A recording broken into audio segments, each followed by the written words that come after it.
Hoje é o terceiro domingo que eu dei início a uma série intitulada A Natureza de Deus. Na primeira pregação, eu lidei com a questão do eterno, a eternidade em Deus.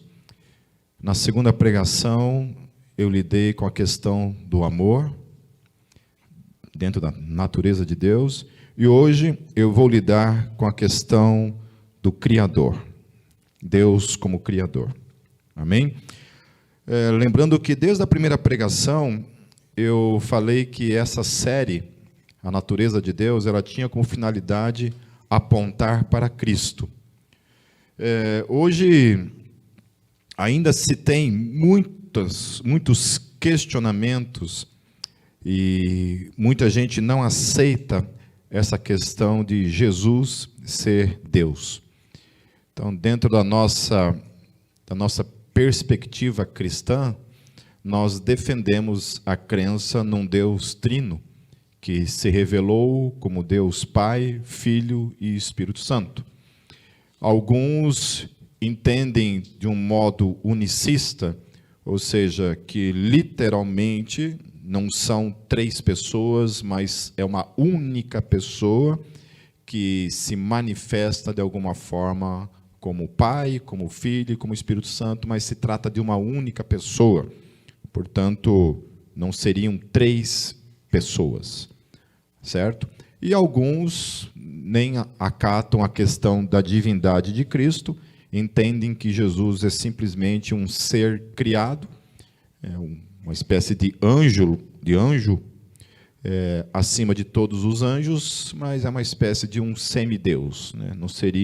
Não estaria no mesmo pé de poder que o Pai, que é o Deus criador de todas as coisas. E hoje o que eu quero apresentar para vocês é a base bíblica, teológica, para aquilo que nós, trinitaristas, que acreditamos na Trindade, temos para defender a questão da divindade de Jesus, como coigual ao Pai, não o Pai, mas coigual ao Pai. Amém? Então, se somente Deus é eterno, apontando lá para a primeira parte que eu tratei, se somente Deus é eterno e sempre existiu, logo tudo o que existe, existe nele. Certo? Então, absolutamente nada que existe veio de outra fonte que não seja o ser de Deus. Certo? Nada. Nada veio a existir do nada. Ok? Se algo existe, este algo que existe, sejam as bilhões de galáxias, desde o macrocosmo até o microcosmo, né? A Ângela entende um pouco de biologia, né, Ângela?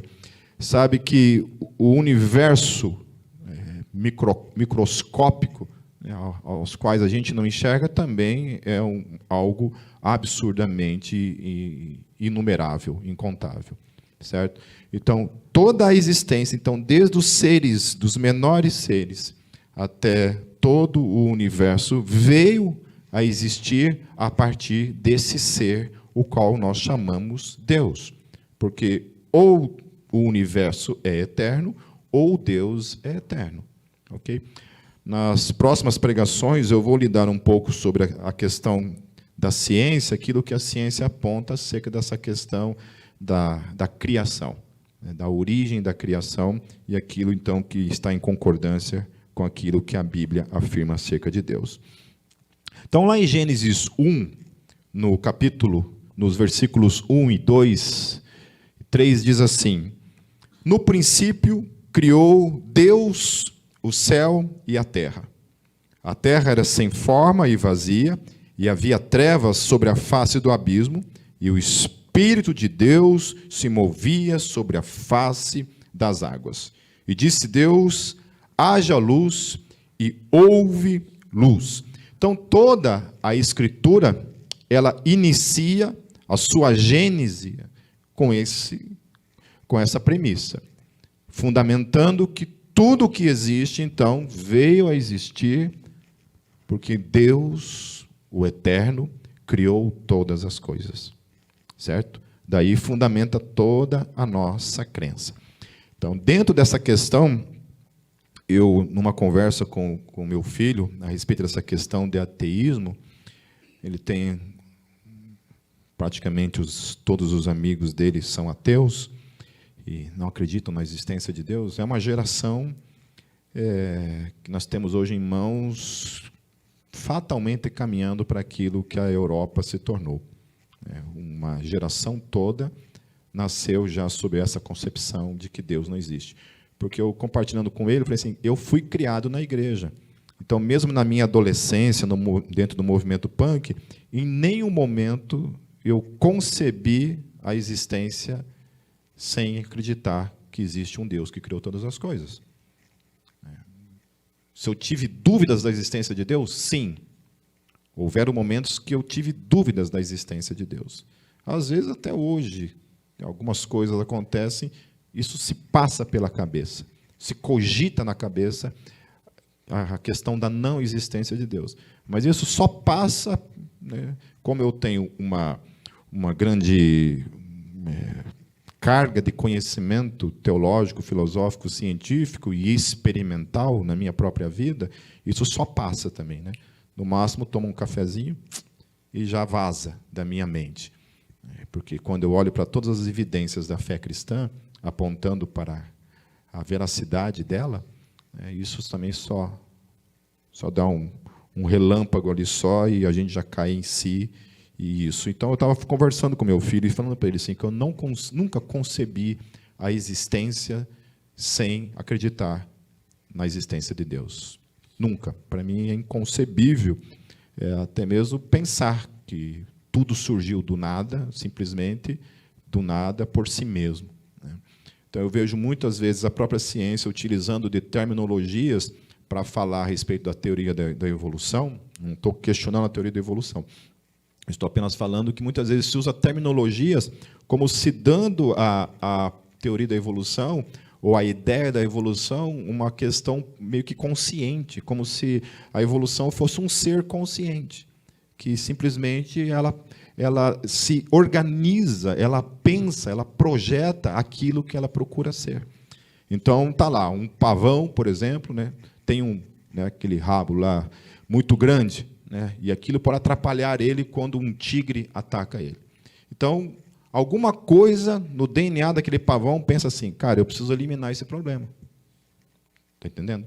Então, se dá a essa terminologia chamada de evolução algo como divino, como se aquilo tivesse uma racionalidade, como se tivesse um projeto em si mesmo, como se a natureza ela pensasse, a natureza fosse um ente pensante acerca disso. Mas, quando a gente vai verificar, se fala que não, que tudo simplesmente é cego, uma pura coincidência que as coisas assim se originam. Okay? Enquanto que, se você crer, mesmo que você crê na evolução, se você crê que existe um ser pensante, racional, que projetou as coisas, que inseriu no DNA de todas as coisas, as informações que movem aquilo ali, isso é diferente. Certo? Então, quando algo acontece na natureza, existe um projetista que projetou para aquilo. Muitas vezes você rejeita as teorias criacionistas sem ter nenhum tipo de conhecimento acerca do criacionismo. Por exemplo, o criacionismo ele nunca disse que, por exemplo, não existe a evolução. A forma como o criacionismo entende a criação e os animais, por exemplo, ele simplesmente crê que no começo, quando Deus criou os céus e a terra, aí entra ali naquele período de 6 dias de criação, porque no 7º descansou, o que Deus fez ali no início dos primeiros animais que Deus criou as formas básicas de todos os animais, com a potencialidade desses animais se tornarem em subespécies. Então, Deus cria lá os equinos, os bovinos, os caninos, e assim por diante. E essas primeiras espécies se tornam, então, as árvores genealógicas de todos os grupos de espécies que existem. Okay? Todas elas voltam para essa espécie. Diferente, a teoria da evolução fala que não, né? Que exatamente todos os seres se funilam para uma primeira um primeiro ser vivo que então se transforma potencialmente nesses outros seres, e hoje nós temos aí milhões e milhões. Depois você assiste uma série minha em cima do livro de Gênesis, onde eu falo um pouco mais sobre a questão das espécies lá e tudo mais, ok? Então, hoje então eu quero trabalhar apenas a natureza de Deus como Criador, e que aponta então a questão da Trindade, né, em especial em relação a Jesus como Deus. Ok? Então a palavra ali, utilizada para Deus, lá em Gênesis 1:1, é a palavra Elohim. Repita comigo, Elohim. Pronto, já sabe falar uma palavrinha em hebraico, já vai para o céu, tá bom? A palavra Elohim, ela é considerada pelos judeus como um termo majestático, algo como altíssimo, certo? Então, quando se fala Elohim, o que eles entendem que isso é um termo majestático. Então, todas as vezes que aparecer a palavra Deus no Antigo Testamento, a palavra ali no original hebraico é ou Elohim ou El, que é só o primeiro lá, né? El, sem Ohim. El, Elohim, são as palavras que vão aparecer ou para Deus, o Criador, ou para Deus minúsculo, se referindo a um outro Deus, ou para deuses. Ok? Então, na Bíblia, ainda que, volta só um pouquinho lá, ainda que os judeus tenham essa concepção de majestático para se referir a Deus, existe uma outra forma de você entender também Elohim. Pode passar lá. Então, Elohim não é utilizado, vou repetir então, somente para designar o Deus de Israel. Então, a palavra vem de El, Deus na língua cananeia. Então, Elohim é o plural de El. Ok? Elohim é o plural de El. El, Deus. Então, Elohim seria o plural de Deus. Então, quando aparece a palavra deuses na Bíblia, por exemplo, a palavra utilizada é Elohim. E aí que entra essa questão para mim, que eu discordo dessa visão judaica. Para rejeitar a questão da Trindade, eles entendem então que essa nossa base para usar Elohim como base para a pluralidade de Deus, no ser de Deus, utilizando então que Elohim está falando de uma questão majestática apenas, isso é de alguma forma também refutado por causa disso.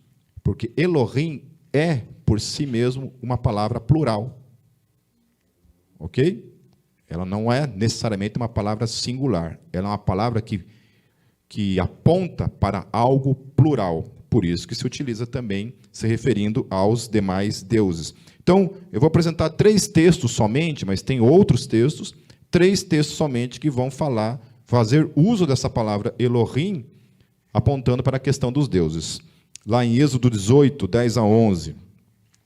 Bendito seja o Senhor que libertou vocês das mãos dos egípcios e do faraó, que livrou o povo das mãos dos egípcios. Agora sei que o Senhor é maior do que todos os outros Elohim. Ok? No hebraico está Elohim.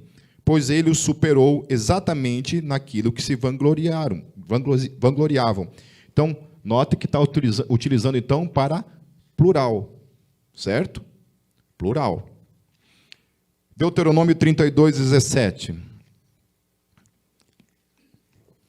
Sacrificaram a demônios que não são Deus, daí vai aparecer Elohim, a deuses, Elohim, que não conheceram, a deuses, Elohim, que surgiram recentemente, a deuses, Elohim, que os seus antepassados não adoraram. Ok? Então, tanto para a palavra Deus quanto para a palavra deuses, vai aparecer, provavelmente lá no primeiro Deus vai aparecer El e depois vai aparecer Elohim. Jeremias 16, 20. Pode o homem mortal fazer os seus próprios deuses, Elohim? Sim, mas esses não seriam deuses. Então, lá em Gênesis 1:1, está dizendo que Elohim criou todas as coisas, certo? Então, essa mesma palavra que está sendo utilizada para o Criador, está sendo utilizada também para se referir aos demais deuses. Então, todas as vezes em que aparece a palavra Deus, Deus minúsculo, com D minúsculo, ou deuses, é a tradução ou de El ou de Elohim. Aí alguém pode perguntar assim, mas como fica, por exemplo, aqueles textos que apontam Deus como um único Deus. Então, estou lá, você é um cristão gogotano, chega lá diante de um judeu, e um judeu vai apresentar para você, apontar isso. Mas a Bíblia fala que, por exemplo, lá em Jeremias, 16, não, desculpa, Deuteronômio 6,4, diz assim, ouve Israel, o Senhor nosso Deus é o único Senhor. Está apontando aparentemente para um único e ponto final, não tem conversa. Então, nós temos, por exemplo, nesse texto, ouve Israel, Yahvé, nosso Elohim é o único Yahvé. Isso que aponta ali no texto hebraico. Então, a palavra hebraica para único, utilizado no texto, é Ehad. Ok? Lá. No português, Echad. Tá? Os que negam a doutrina da Trindade afirmam que esta palavra, Ehad, significa que não pode haver outro Deus além do Pai. Porém, o texto bíblico apresenta duas palavras para único: Ehad ou Yahid. São as duas palavras que são apresentadas no texto hebraico para único. Ok? E aí fica então, ele é Ehad ou é Yahid? O texto apresenta ele como Ehad. Então, queridos, pode pular lá. Yahid é uma unidade absoluta. Ou seja, se eu falo que só existe uma garrafa, só existe uma garrafa. Isso é uma unidade absoluta. Não existe outras garrafas. Só existe uma única garrafa. Isso é uma unidade absoluta. Ehad é uma unidade composta. E vocês vão entender depois nos textos o que eu quero dizer com isso. Ok? Às vezes, em alguns momentos, elas intercalam de posição. Tá? Às vezes também, Ehad pode significar uma unidade absoluta. E às vezes, Yahid pode significar uma unidade composta. Mas, em alguns textos, nós vamos ver que Ehad tem muito mais a ver com uma unidade composta do que uma unidade absoluta. Pelo menos nos textos que nós vamos utilizar aqui. Tá bom? Então, lá, vendo primeiro Yahid.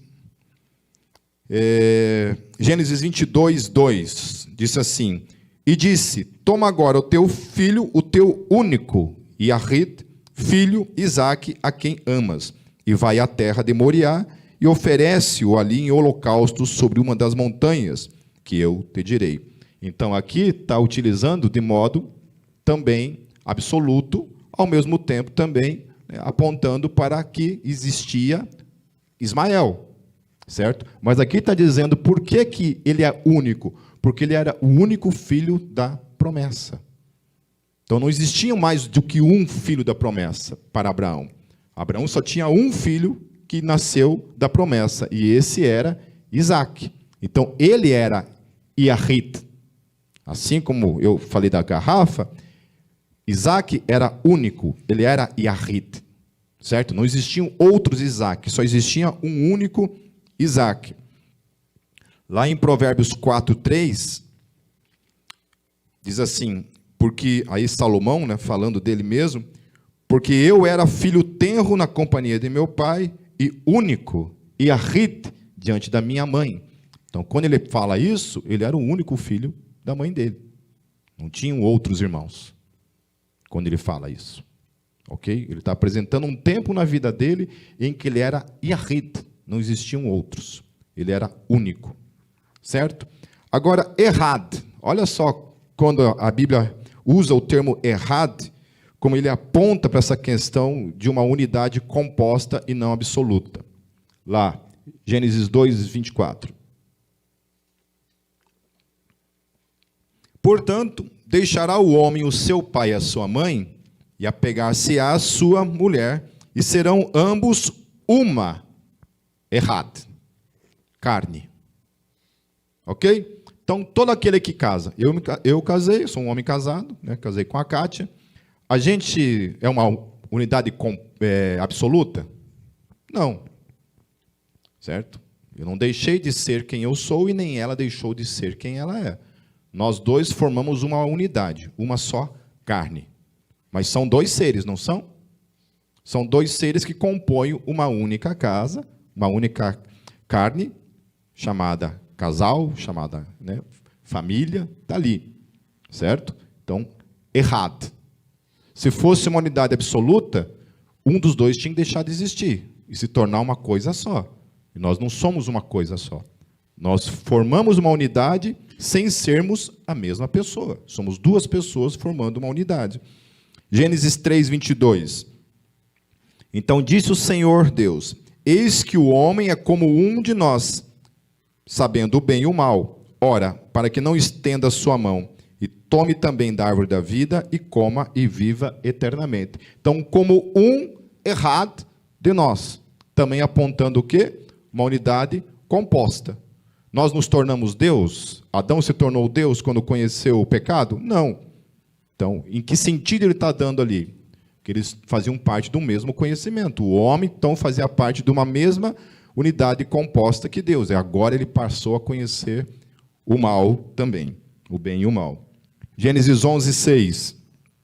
E o Senhor disse: eis que o povo é um. Ok? Errado. Povo, várias pessoas. Não uma única pessoa. Várias pessoas. Se fosse uma única pessoa, pode ser chamado povo? Não. É a mesma coisa que esses crentes modernos querem dizer que o indivíduo é a igreja. Não é. Quando alguém fala para você assim, eu sou a igreja, não. Você não é a igreja. Eu não sou a igreja, nenhum de vocês é a igreja. Igreja é isso aqui. Aí sim. Certo? A igreja é uma unidade? Sim. Uma unidade de vários uns, que compõem a unidade. Certo? Um único ser não é a unidade, assim como não é povo, assim como não é assembleia, assim como não é uma reunião. Não existe reunião de um. Você não manda um memorando e fala, olha, hoje eu tenho uma reunião. Pipe, mando para mim mesmo. No meu, alguém tem um grupo que é só você que está lá dentro desse grupo? Né? Eu tenho esse grupo que eu mando mensagem para mim, eu aviso a mim mesmo.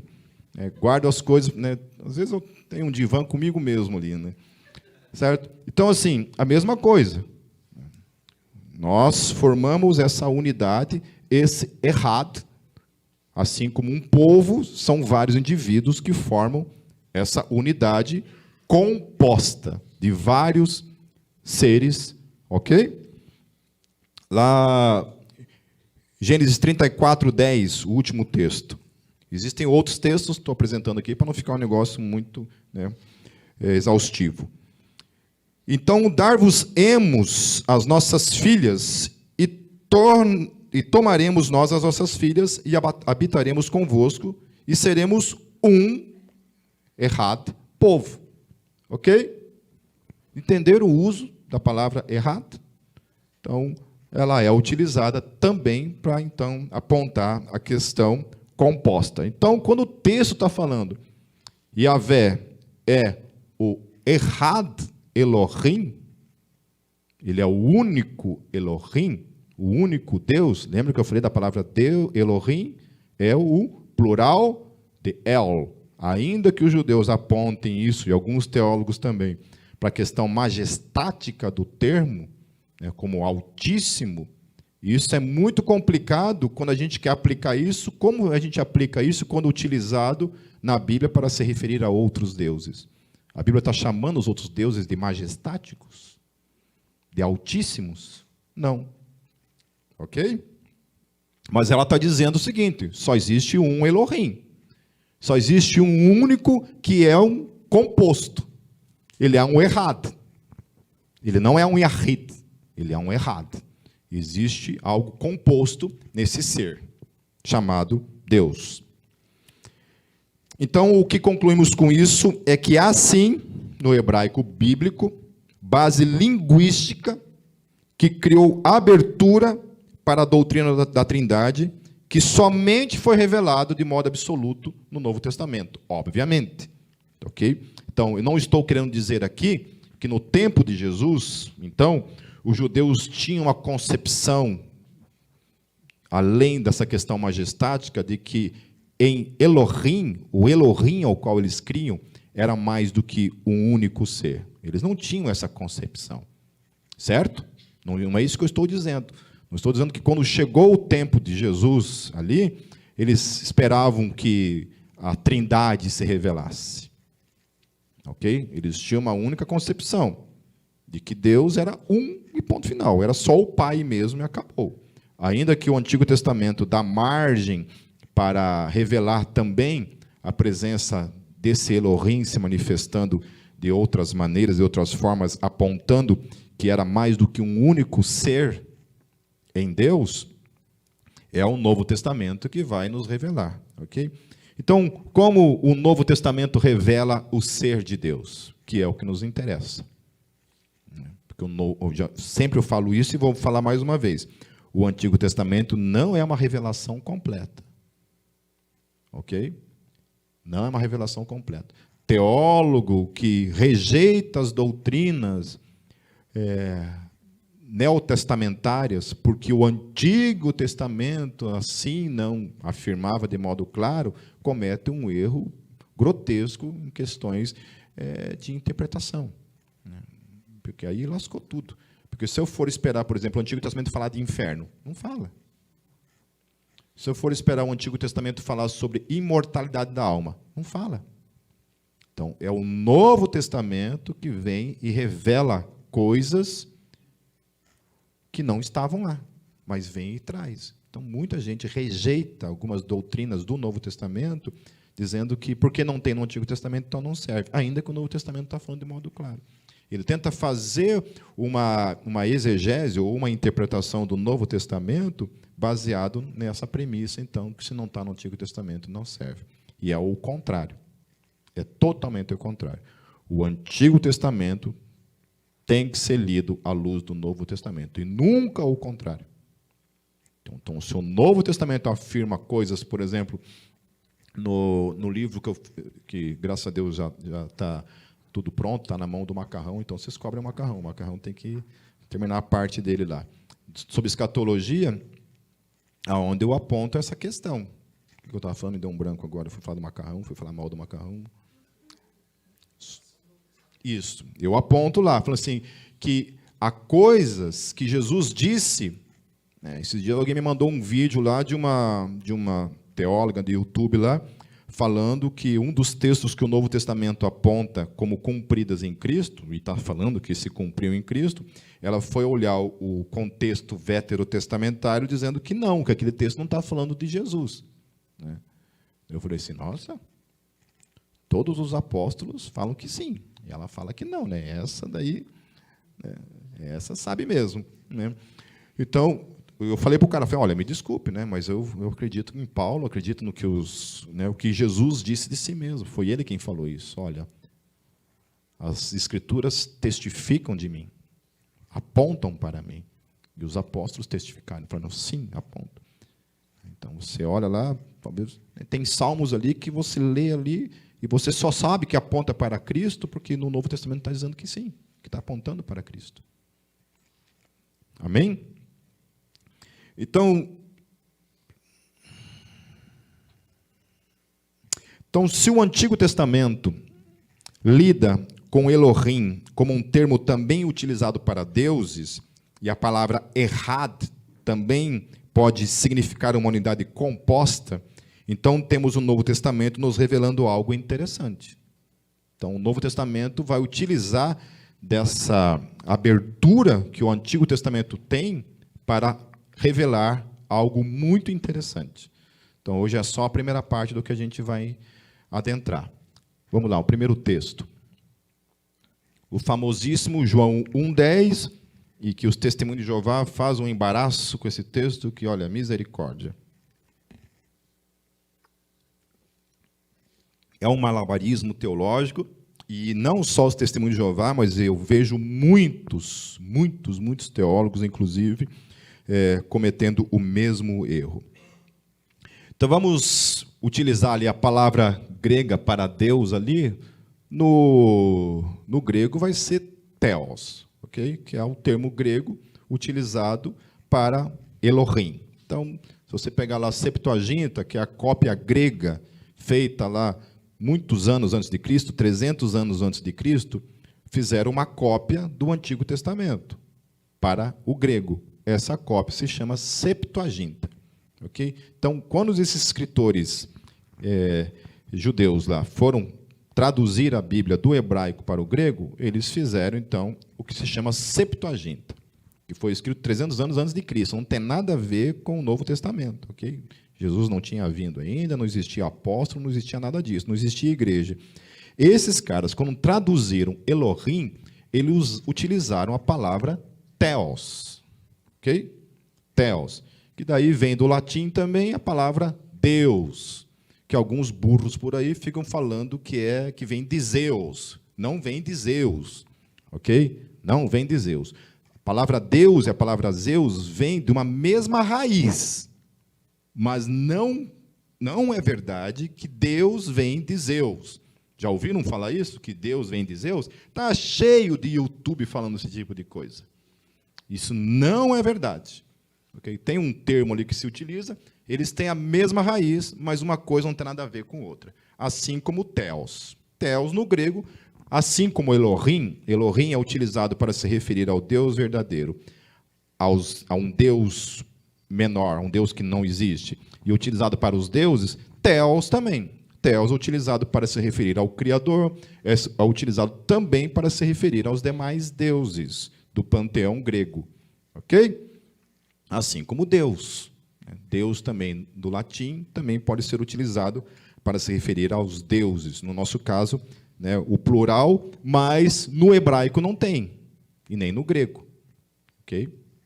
No português, sim, você tem uma palavra que significa deuses. No hebraico, não, e nem no grego.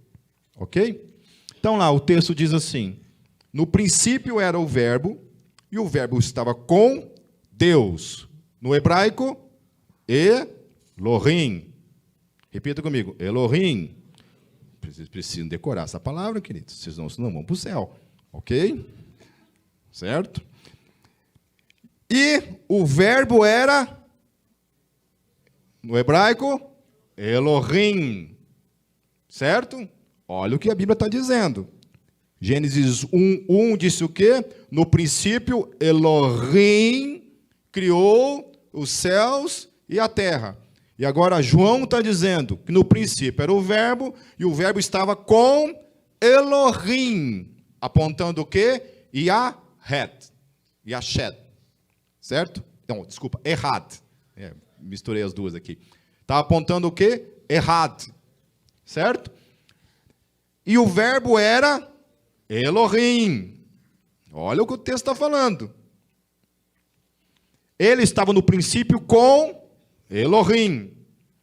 Todas as coisas foram feitas por ele. Olha aí, queridos. Que coisa poderosa.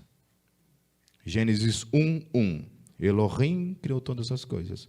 João está falando que Jesus é Elohim. Mas não está falando somente que ele é Elohim. Ele estava com Elohim.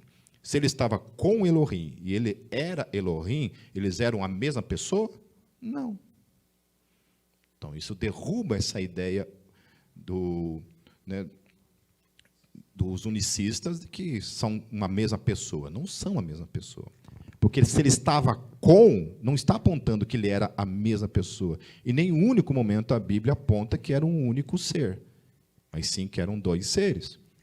Então, ele estava no princípio com Deus, todas as coisas foram feitas por ele. E olha o que o texto vai dizer. Sem ele, ou seja, sem esse Elohim, nada do que foi feito se fez.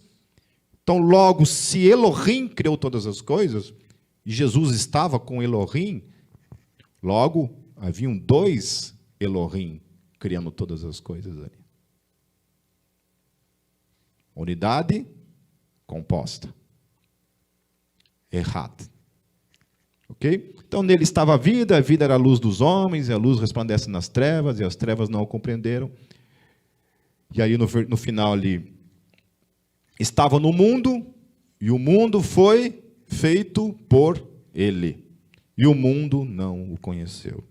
Alguém tem dúvida de que esse texto está apontando que Jesus é Deus? Não. Na tradução Testemunho de Jeová vai dizer que Jesus era um Elohim. Ainda que o grego não dá margem para isso. Então, é confuso nós entendermos isso na nossa língua como uma questão de unidade composta? Não. Qual é o exemplo que a Bíblia fala de errado?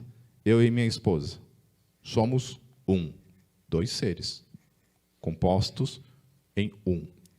O ser de Deus, ele é composto errado por uma unidade que aponta para duas pessoas. A princípio, isso. Nem vou lidar com a questão do Espírito Santo aqui, que também aponta para isso. Também faz parte desse errado na presença de Deus. Amém, queridos? Estão prontos para debater com o Testemunho de Jeová aí? Vou chamar ele para entrar na tua casa, né?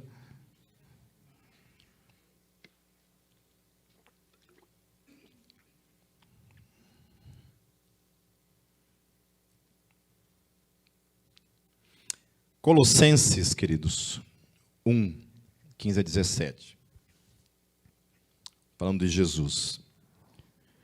O qual é a imagem do Deus Elohim invisível, o primogênito de toda a criação, porque nele foram criadas todas as coisas que há nos céus e na terra, visíveis e invisíveis, sejam tronos, sejam dominações, sejam principados, sejam potestades, tudo foi criado por ele e para ele, e ele é antes de todas as coisas, e todas as coisas subsistem por ele, e ele é a cabeça do corpo, da igreja, é o princípio, o primogênito dentre os mortos, para que em tudo tenha a preeminência. Aleluia e amém. Amém? O Elohim ao qual nós cremos é esse daí. Então, você se lembra que na minha pregação sobre a eternidade, eu disse que somente Deus é eterno, sem começo, incriável, autoexistente, que sempre existiu? Lembra que eu falei isso? Então, olha só, dentro desse texto.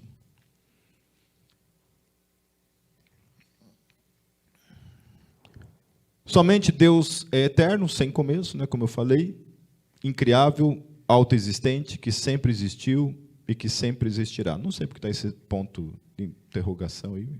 Foi Satanás que digitou isso daí, querido. Né? Às vezes o diabo atrapalha a nossa vida, né?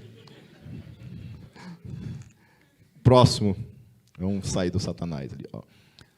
Então, o que esse texto está apontando é que Jesus existia antes da existência de todas as coisas, porque ele era o quê? Elohim, Deus. Amém? Somente Elohim é eterno. Certo? Então, ele existe antes de todas as coisas. E como Deus, portanto, ele é eterno, sem início ou começo.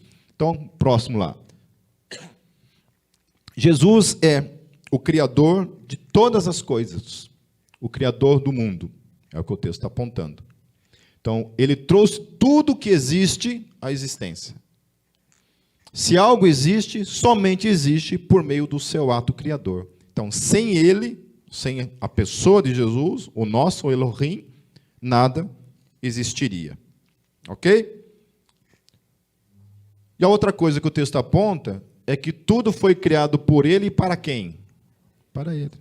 Então, Jesus criou você para que você seja, a tua vida, você viva para si mesmo? Não. O propósito da minha vida é aproveitar ao máximo em mim mesmo, para mim mesmo, somente eu, nada mais do que eu me basto, eu sou autossuficiente para mim mesmo. Foi para isso que Jesus criou a humanidade? Não. Tudo que ele criou é para ele. Então, alguns ateus acham isso o cúmulo do egoísmo. O cúmulo do egoísmo, o fato de Deus criar o homem para ele. Daí Paulo vem lá em Romanos, capítulo 9, ele fala assim, olha, por acaso, o oleiro, aquele que faz lá o vaso, ele pode criar o vaso do jeito que ele quiser? Com a finalidade que ele quer? Pode ou não pode? Ou não? O vaso vai dizer assim, olha, seguinte, oleiro, você não manda aqui na bagaça. Quem está pensando que você é? Só porque você me criou, você acha que eu tenho que fazer o que você quer que eu faça? Obviamente que a gente não é um vaso de barro, nós somos seres sapientes, que pensam, que têm escolhas no seu dia a dia. A grande questão é que todo o ser humano, pecador, ele se rebelou contra isso. É um grito que a humanidade dá na cara de Deus, dizendo assim, você me criou para você, mas eu quero viver para mim. Você foi o oleiro que me criou, mas eu quero viver para mim mesmo. Romanos, Paulo fala isso, que Deus os abandonou às suas paixões. Deus disse, é isso que você quer? Então, beleza. Viva para si. E o que Paulo aponta, queridos, mais trágico nisso tudo, o que Paulo aponta em Romanos é que todos nós fizemos essa escolha. Porque ele vai falar assim, olha, não há ninguém que busque a Deus. Todos se desviaram. Todos estão separados da glória. Todos nós demos as costas para isso, para o propósito pelo qual nós fomos criados. Se Deus não descesse do céu, se tornasse um homem e nos revelasse a graça e nos salvasse, e nos convencesse, porque até nem poder para nos arrependermos dos nossos pecados nós temos. A Bíblia fala isso, que é o Espírito Santo que convence do pecado e do juízo. Então, isso é um alerta, né, para a minha vida, quando eu peco e eu não tenho aquela sirene que grita dentro de mim, assim, ó, a cagada, ó, a burrada, não. E a gente fala, não. A gente se lambuza, né? Cai na lama, né? Algumas vezes a gente tem momentos de graça e, pelo menos acho que na maioria das vezes, né, a gente consegue dizer não, pois há momentos que a gente tropeça, que a gente comete erros. Então, uma coisa ligada àquele texto é que o texto fala no começo ali, no versículo 15, fala assim, o qual é a imagem do Deus Elohim, invisível, o primogênito de toda a criação, o texto fala. Então, essa palavra aí, primogênito, nossa, acho que não vai dar tempo de eu preciso, vocês estão com pressa de ir embora? Querem que eu pare agora? Eu paro agora. É só me tomar um cafezinho. Amém? Ou vocês têm medo de mim, né?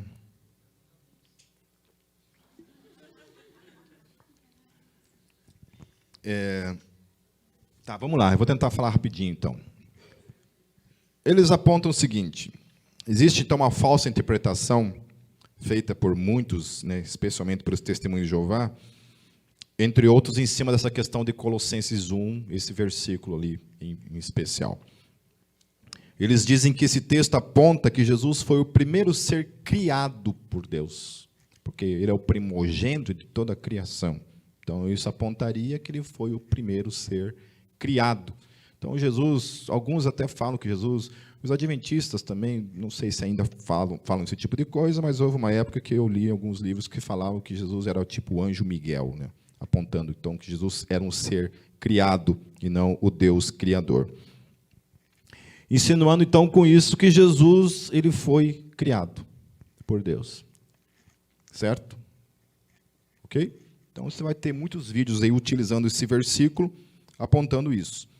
Então, o argumento então, né, aponta para isso, que Jesus foi o primeiro ser criado, ele é o primogênito de toda a criação.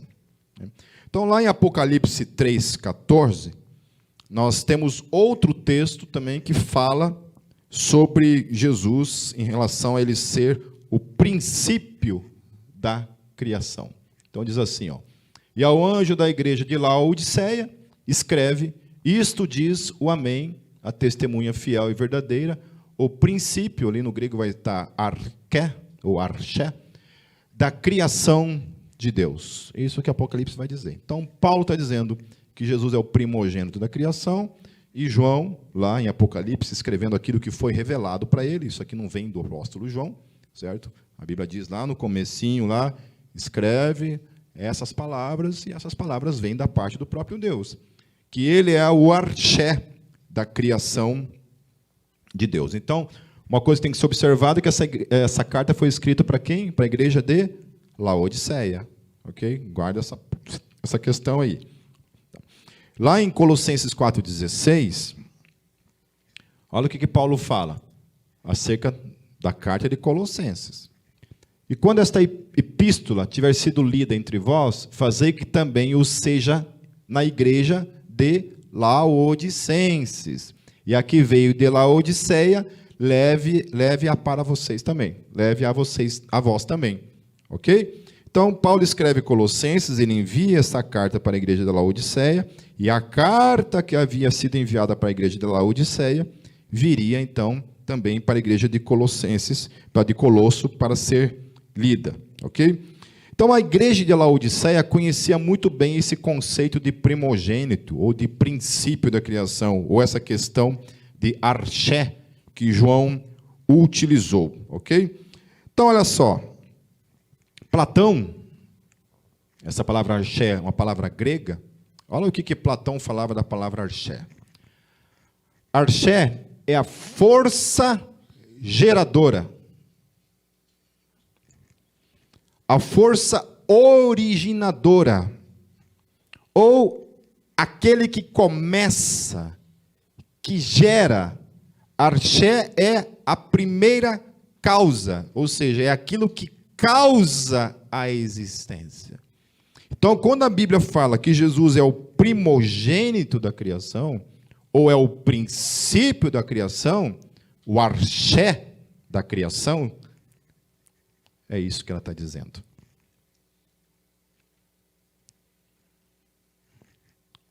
Passa lá.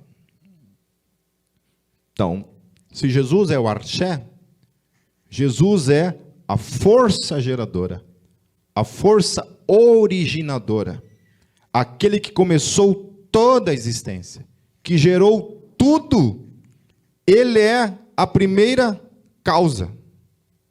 Amém? É isso que o texto está falando. E não que ele foi criado. Não é que ele foi criado. É que ele criou, ele originou, ele é a causa de toda a criação. É isso que a palavra arché aponta. Portanto, arché não é algo que se cria, arché é o que inicia, é o movimento que propicia, é o causador, a primeira causa, o ponto de partida de onde tudo vem à existência. Agora vamos ler lá em Colossenses sobre essa ótica, e vocês vão ver que o próprio contexto confirma isso, que Colossenses está dizendo. Ok? Então, olha só. Lendo esse texto, queridos, quase encerrando, tá? O qual é a imagem do Deus, Elohim, invisível, o arché, ou o primogênito, de toda a criação. Porque nele, ou seja, se ele é a causa que origina todas as coisas, nele, em quem? Em Cristo Jesus, tudo foi criado. Todas as coisas daí que há nos céus, na terra, tanto o mundo visível, o mundo invisível, o mundo material e o mundo espiritual, sejam tronos, sejam dominações, sejam principados, sejam potestades. E olha o que o texto vai dizer, apontando então o real sentido do que significa então o primogênito. Está dizendo então, tudo foi criado por ele e para ele. Em nenhum momento o texto está dizendo que ele foi criado. Está apontando que ele é o primogênito da criação, porque toda a criação foi criada por ele e novamente para ele. E ele é antes de todas as coisas. E todas as coisas subsistem por ele, especialmente essa palavra subsistem ali que o texto está apontando. Se ele é a primeira causa, ele é a força geradora, significa que tudo que existe, literalmente, só existe em Cristo Jesus. O nosso Elohim, o nosso Criador, que nos sustenta a nossa existência. E aí faz sentido, porque aqueles que estão vivos estão existindo nele. Os mortos, porque que não estão mortos, a Bíblia, quando fala de morte, ela fala da morte física, mas também fala da morte espiritual. E quando ela fala de morte física, está se referindo ao nosso corpo, ok? Mas a Bíblia nunca afirma que a pessoa que morre deixa de existir. Aquele que morre, então, o seu corpo morre, mas o seu espírito continua existindo. Continua existindo em quem? Em Cristo. Amém? Tudo, absolutamente tudo, subsiste nele. Eu estava vendo as imagens de um telescópio, sei lá se é esse o termo, um dos mais potentes já criados, né? Com gastos bilhões, esqueci o nome dele. Alguém lembra? Fala alto. James Webb, esse aí. Se eu falei errado, lasque-se vocês. Então, esse telescópio, né, estava vendo as galáxias. Cara, que coisa impressionante. Impressionante. Então, para a gente pensar que nós aqui existimos em Cristo Jesus, nós não somos nada, absolutamente nada, perto da magnitude que é todo o universo, tudo que existe nele e foi criado por ele e para ele. Aleluia. Aleluia. Então, ele é antes de todas as coisas, tudo subsiste por ele. Ele é a cabeça do corpo, a igreja, e o princípio e o primogênito dentre os mortos, para que em tudo ele tenha a preeminência. Por que ele tem que ter a preeminência? Porque tudo foi criado para ele. Aleluia. Então não adianta chorar. Como diz alguém por aí, o choro é livre. Não adianta chorar, querido. Esse é o propósito da existência de todo ser humano. Nós existimos para ele. Quando a gente procura viver qualquer tipo de vida de existência fora desse propósito, que é viver para ele, a gente só se lasca. A gente tem uma vida vazia, sem sentido. E o último texto que eu quero ler com vocês é Hebreus 1, 2 e 3, que diz assim: mas nesses últimos dias falou-nos por meio do Filho, a quem constituiu herdeiro de todas as coisas e por meio de quem fez o universo. O Filho é o resplendor da glória de Deus, Elohim, e a expressão exata do seu ser, sustentando todas as coisas por sua palavra poderosa. Aleluia! Amém? Vamos aplaudir Jesus.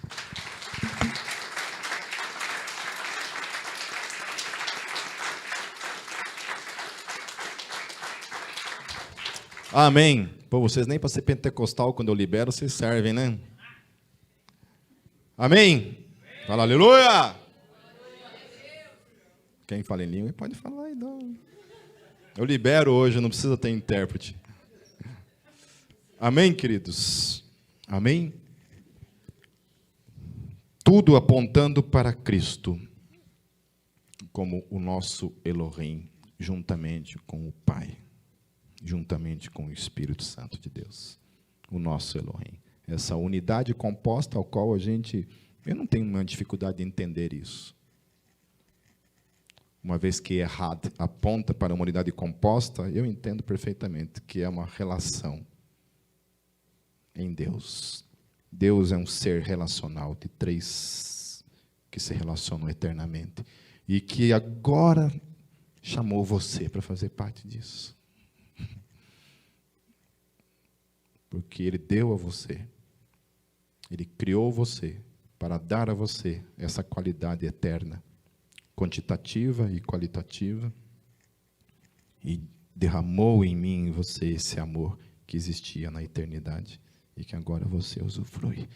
Como a gente é uma porcaria, né? A não valorizar isso no nosso dia a dia.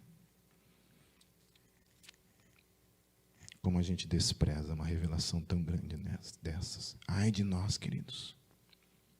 Ai de nós.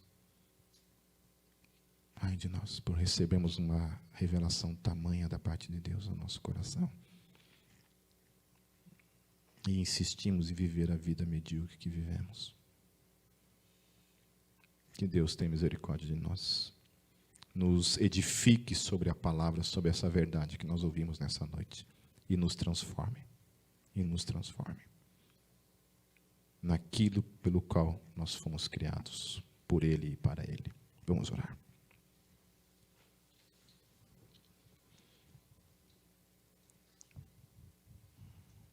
Pai, eu quero te louvar.